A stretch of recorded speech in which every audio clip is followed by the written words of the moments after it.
Hello everyone. For today's video, I want to show you three really cool positions that test your ability to logically deduce. So, I'm sure you're all aware of the recent controversy between world champion Magnus Carlsen and the 19-year-old American Grandmaster Hans Niemann. So I want you to suppose that these two are playing a three-game rapid match, 15 minutes each, no score sheets. All right. Hans is playing white, Magnus is playing black, and in the first game, they're plodding along, and it's Hans to think, and Magnus decides he wants to take a quick bathroom break. So he leaves the board, and when he comes back, we get to see this position in the diagram on the board. And Hans says to Magnus, "Oh, that's checkmate, by the way. I win." So Magnus looks a little perturbed, looks at the position and says, "Hang on, what have you done? That's not even a legal position." Okay, so there's a dispute. Is this position legal or is it not? They call over the arbiter and he asks you to help him. So pause the video, have a look at the position. Do you agree with Magnus that this is not a legal position and Hans has cheated?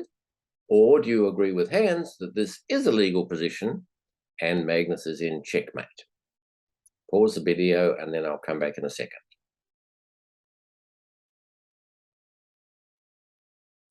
Okay, hopefully you've decided. Well, it's bad news for Magnus, I'm afraid, because this is a legal position. Hope you worked it out. So let's go back a couple of moves. So we had this position. Hans played knight takes e6 check from the bishop, pawn blocks, and then pawn takes pawn en passant checkmate. So both check from the rook and check from the bishop. Looks dodgy, but it is perfectly legal. So 1-0 to Hans. All right, let's move on to the next position.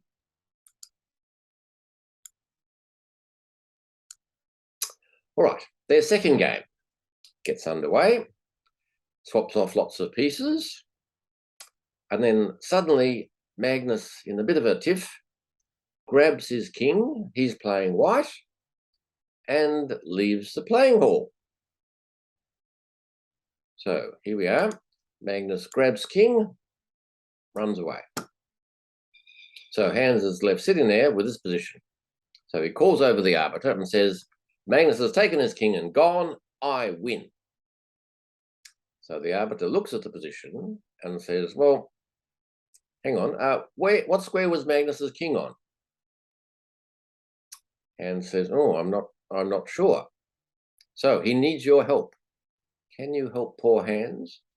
On what square was the white king? So pause the video, have a think, and I'll see you in a second.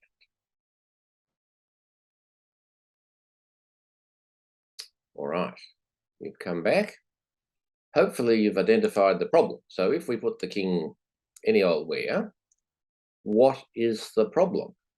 The problem is, what was the white's last move? Because if it was a king move, it's illegal because black's king is in check.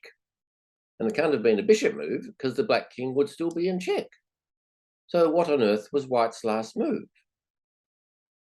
That is the essence of the problem. Okay, but the problem can be solved. What square there's one square that the king must have been on, only one. Let me show you. The king must have ended up on square C3.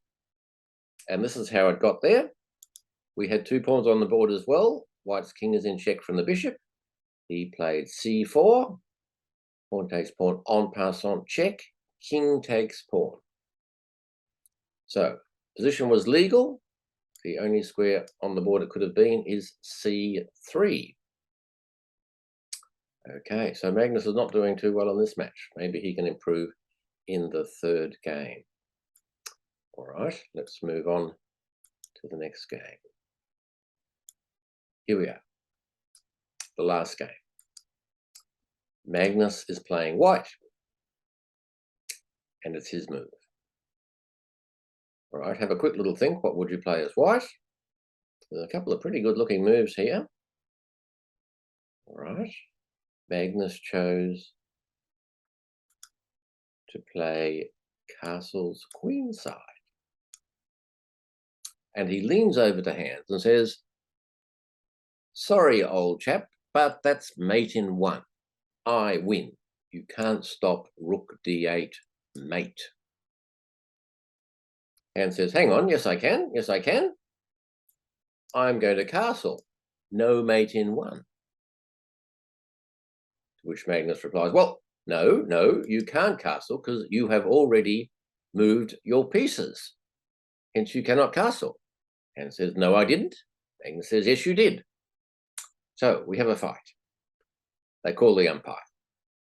The umpire comes over. Magnus says, I castle, and Hans can't castle because he's moved his king or rook already. Mate in 1, I win. So you are the umpire. You have to decide who is telling the truth. Is Magnus telling the truth and Hans moved either his king or his rook, and it's mate in 1 for Magnus? Or is Hans telling the truth and he can castle? Pause the video, see if you can work it out, and then come back. I'll see you in a second.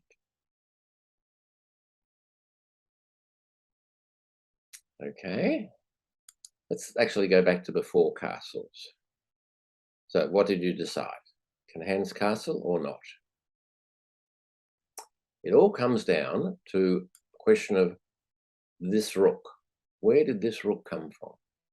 So, for instance, if white had moved his king, clearly the rook could have come from h1 to d1 to d4, no problems. But Magnus is castling. So he's saying, I have not moved my king. Right, so clearly this rook cannot have come from here because the king was in the way and the pawns are in the way. Right, so where did it come from? It can only have come from a pawn promoting. How would a pawn promote? Let's grab this one for a second. So, for instance, the pawn could have zoomed up here, taken something on b7, and made itself into a rook. And then come back here. All right, what's the problem with that? Well, clearly, if there's a rook here, its only escape route is via d8. And if the rook goes to d8, black's king can't be on e8 because that'd be check. So the rook cannot have come this way.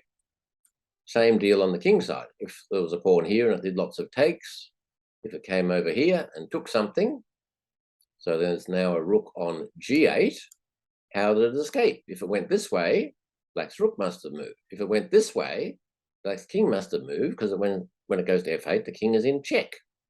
So the rook must have been promoted from a pawn, which means that black must have moved his king or rook, and he cannot castle. So Magnus is correct. The umpire upholds his claim, and Magnus finally beats Hans. Well done, Magnus. Let's hope he didn't cheat in getting that result. All right, well, I hope you enjoyed those 3 puzzles to test your ability to deduce logically, and I'll see you in the next video.